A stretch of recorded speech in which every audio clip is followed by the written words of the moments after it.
Section 10 the Hindu succession act of 1956। आप इस section को सेक्शन 8 और section 9 of Hindu succession act के साथ पढ़ें। डिस्क्रिप्शन बॉक्स में आपको वीडियोस के लिंक भी मिलेंगे। सेक्शन 8 हमें ये बताता है कि वो कौन लोग हैं जिन्हें लीगल एयर्स माना गया है, जिन पे प्रॉपर्टी डिवॉल्व होगी अगर एक हिंदू मेल इंटरस्टेट डिसीज हो जाता है।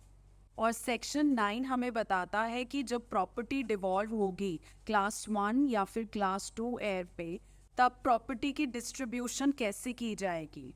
सेक्शन 10 हमें ये बता रहा है कि लीगल एयर्स जो क्लास 1 में स्पेसिफाई किए गए हैं, जब वो प्रॉपर्टी सक्सीड करते हैं तो उनकी प्रॉपर्टी की डिस्ट्रीब्यूशन कैसे होगी। इंटरस्टेट की प्रॉपर्टी जब सक्सीड की जाएगी लीगल एयर्स द्वारा जो क्लास 1 में स्पेसिफाई किए गए हैं, तब उन सबके बीच में प्रॉपर्टी डिवाइड होगी अकॉर्डिंग टू सर्टेन रूल्स।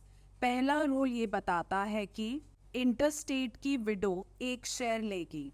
आगे रूल ये बताता है कि अगर इंटरस्टेट की एक से ज़्यादा विडो हैं, तब सारी विडोज मिलकर एक शेयर लेंगी। इस इलस्ट्रेशन में रूल 1 के हिसाब से ए जो हिंदू मेल है इंटरस्टेट डाई करते हैं और अपने पीछे एक विडो को छोड़कर जाते हैं, वो विडो एक शेयर लेगी। इस इलस्ट्रेशन में जहाँ पर ए हिंदू मेल इंटरस्टेट डिसीज हो रहा है, वो पीछे छोड़कर जा रहा है W1 और W2 को। सेक्शन 10 रूल 1 के हिसाब से W1 और W2 दोनों एक साथ टुगेदर एक शेयर लेंगे। रूल 1 को रीड करते समय आप section 5 of Hindu marriage act of 1955 का भी ध्यान रखें। सेक्शन 5 बता रहा है conditions of A Hindu marriage, जहां ये क्लियरली स्पेसिफाई किया गया है कि जब भी मैरिज सोलेमनाइज की जाएगी दो हिंदूज के बीच में, तो उन दोनों पार्टीज में से किसी का भी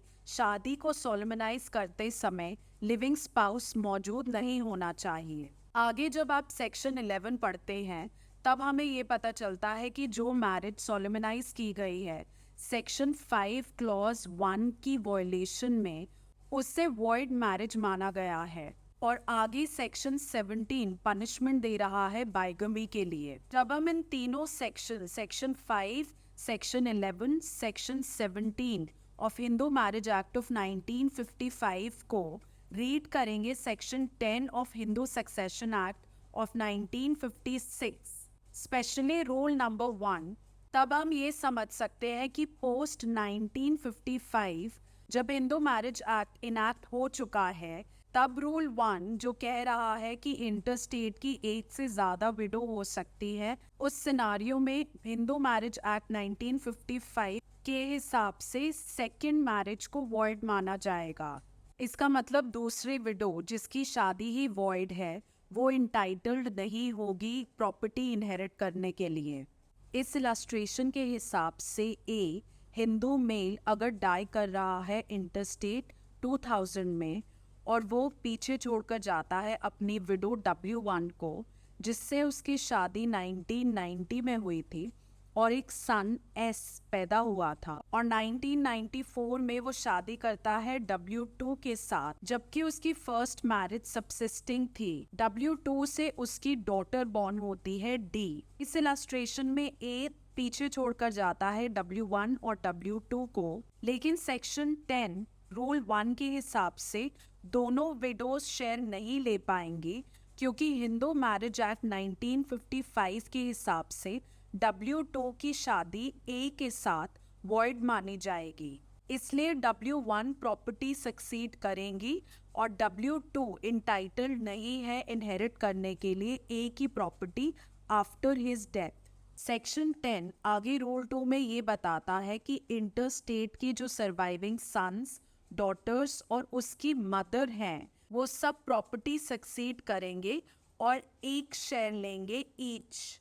इसका मतलब एक शेयर सन को जाएगा, एक शेयर डॉटर को जाएगा और एक शेयर मदर को जाएगा। इस इलस्ट्रेशन में रूल 1 के हिसाब से ए जो हिंदू मेल है इंटरस्टेट डाई करते हैं और अपने पीछे एक विडो को छोड़कर जाते हैं, वो विडो एक शेयर लेगी। 2 के हिसाब से एक शेयर मदर को, सन को और डॉटर को मिलेगा ईच।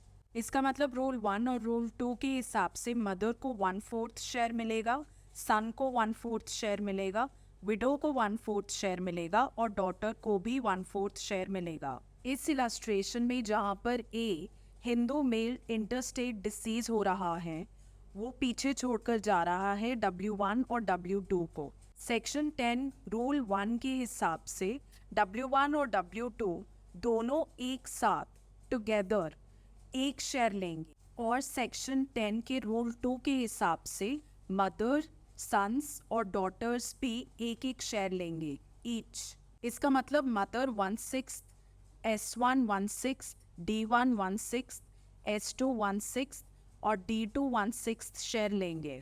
W1 और W2 आपस में together they are going to take 1 share जो कि 1/6 शेयर होगा। फर्दर W1 का शेयर होगा 1/12 एंड W2 का शेयर होगा 1/12।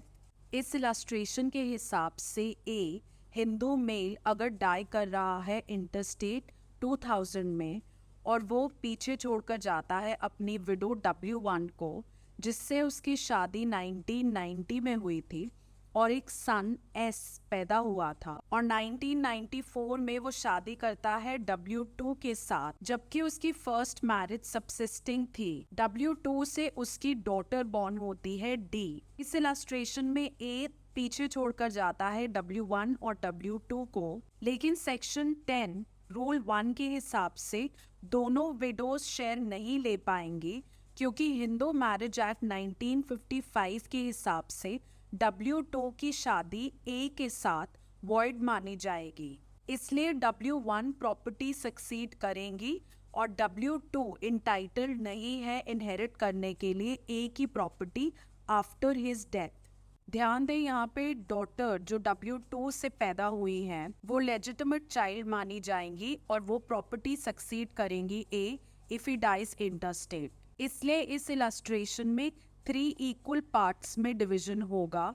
एक शेयर W1 को जाएगा जो कि 1/3 होगा, S को जाएगा वो भी 1/3 होगा और D को जाएगा वो भी 1/3 होगा। रूल 3 के हिसाब से प्री डिसीज्ड सन या फिर प्री डिसीज्ड डॉटर की ब्रांच के जो एयर्स हैं वो आपस में एक शेयर लेंगे। मतलब अगर हम ब्रांच तक पहुंच जाएं जो कि प्री डिसीज्ड सन की या फिर प्री डिसीज्ड डॉटर की है तो उनके सर्वाइविंग चिल्ड्रन आपस में एक शेयर लेंगे। ध्यान दें यहाँ पे वर्ड यूज किया गया है बिटवीन देम 1 शेयर। इसका मतलब आपस में वो एक साथ एक शेयर लेंगे उस पर्टिकुलर ब्रांच में और बाद में उसी प्रॉपर्टी को इक्वली शेयर करेंगे। जब हम प्री डिसीज्ड सन या प्री डिसीज्ड डॉटर बोलते हैं इसका मतलब ये है कि जो हिंदू मेल इंटरस्टेट डाई किया है उससे भी पहले सन या डॉटर प्री डिसीज हो चुके हैं। मतलब हिंदू मेल से पहले ही उसके सन या डॉटर मर चुके हैं। ऐसी डिस्ट्रीब्यूशन को हम पर्स स्टर्पीज बोलते हैं। ये एक लैटिन एक्सप्रेशन है जिसका इंग्लिश ट्रांसलेशन है बाय ब्रांच। पर्स स्टर्पीज डिस्ट्रीब्यूशन के हिसाब से ब्रांच में एक शेयर जाएगा और उसके बाद शेयर इक्वली डिवाइड होगा उन सारे लीगल एयर्स के बीच में जो उस ब्रांच में एग्जिस्ट करते हैं। इसे बोलते हैं पर कैपिटा, मतलब by the head. Succession per capita के होने के बाद फर्दर प्रॉपर्टी का डेवोल्यूशन नहीं होगा। ऐसा इसलिए क्योंकि जब पर स्टर्पीज के हिसाब से ब्रांच ने प्रॉपर्टी सक्सीड करी उसके बाद ही पर कैपिटा के हिसाब से हर एक हेड को अपना अपना शेयर मिल गया था। फर्दर सेक्शन 10 रूल 4 प्रोवाइड कर रहा है। रूल 4 ये बता रहा है कि रूल 3 के अंडर डिस्ट्रीब्यूशन ऑफ शेयर कैसे होगा। इसमें भी 2 क्लॉजेज हैं। क्लॉज 1 ये बताता है कि जब हम प्री डिसीज्ड सन की ब्रांच में पहुंच गए हैं तब एक शेयर उसकी विडो को, उसके सर्वाइविंग सन्स और सर्वाइविंग डॉटर्स को मिलेगा। ये पोर्शन इक्वल होगा और उसकी प्री डिसीज्ड सन की ब्रांच को भी सेम पोर्शन मिलेगा। फर्दर क्लॉज 2 ये बता रहा है कि हम अगर प्री डिसीज्ड डॉटर की ब्रांच के साथ डील कर रहे हैं तब उसकी सर्वाइविंग सन्स और सर्वाइविंग डॉटर्स को इक्वल पोर्शन मिलेगा। अब इस इलस्ट्रेशन को देखें। यहाँ पर ए जो हिंदू मेल डिसीज्ड है इंटरस्टेट, उसने बिल नहीं बनाई है, रूल 1 के हिसाब से उसकी विडो को एक शेयर मिलेगा। रूल 2 के हिसाब से उसकी सर्वाइविंग मदर को, उसके सर्वाइविंग सन्स और सर्वाइविंग डॉटर्स को भी एक शेयर मिले, वो भी ईच। ध्यान दें यहाँ पर D1 D2 सर्वाइविंग डॉटर्स हैं, D प्री डिसीज्ड डॉटर है और S प्री डिसीज्ड सन है। जब भी हम प्री डिसीज्ड सन या प्री डिसीज्ड डॉटर की बात करेंगे तो उनके ब्रांच के लोगों को प्रॉपर्टी सक्सेशन में मिलेगी, पहले पर स्टर्पीज के हिसाब से, फिर पर कैपिटा के हिसाब से। यहाँ एग्जैक्ट शेयर कितना मिलेगा सबको? ए जब हिंदू मेल डिसीज होता है इंटरस्टेट, रूल 1 के हिसाब से W को 1/6 शेयर मिलेगा, उसकी मदर को 1/6 शेयर मिलेगा, उसकी डॉटर D1 को 1/6 शेयर मिलेगा, D2 को 1/6 शेयर मिलेगा। फिर रूल 3 के हिसाब से जब हम D प्री डिसीज डॉटर की ब्रांच में आएंगे तो फर्स्ट स्टर्पीज के हिसाब से जिसमें DS1 और DS2 एग्जिस्ट करते हैं, वो इस ब्रांच में बिटवीन देम एक शेयर लेंगे। इसका मतलब 1/6 शेयर भी उन्हें अलॉट होगा बाय ब्रांच। अब फर्दर जब सक्सेशन पर कैपिटा के हिसाब से होगा तो DS1 और DS2 दोनों आपस में वो ब्रांच का शेयर 1/6 इक्वली डिवाइड करेंगे। इसका मतलब DS1 को 1/12 शेयर और DS2 को भी 1/12 शेयर मिलेगा। अब देखें S की ब्रांच, जिसमें S अपने पीछे सर्वाइविंग विडो को छोड़कर जाता है जो SW से डेजिग्नेट की गई हैं। S जो प्री डिसीज्ड सन है, उनकी ब्रांच में सिर्फ SW एग्जिस्ट करती है, इसलिए उन्हें 1/6 शेयर मिलेगा।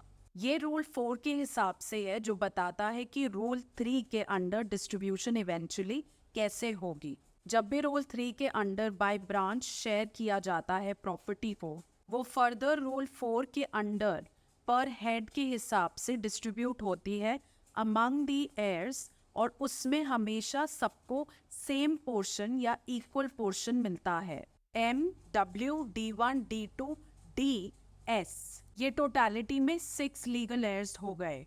D क्योंकि प्री डिसीज डॉटर है, वो अपनी ब्रांच जो कंप्राइज कर रही है DS1 और DS2 से, उसके लिए एक शेयर लेंगी, और S जिनकी ब्रांच में उनकी विडो SW है, वो एक शेयर लेंगे। ध्यान दें यहाँ पे total number of legal heirs 6 हैं, जो कि क्लास 1 एयर्स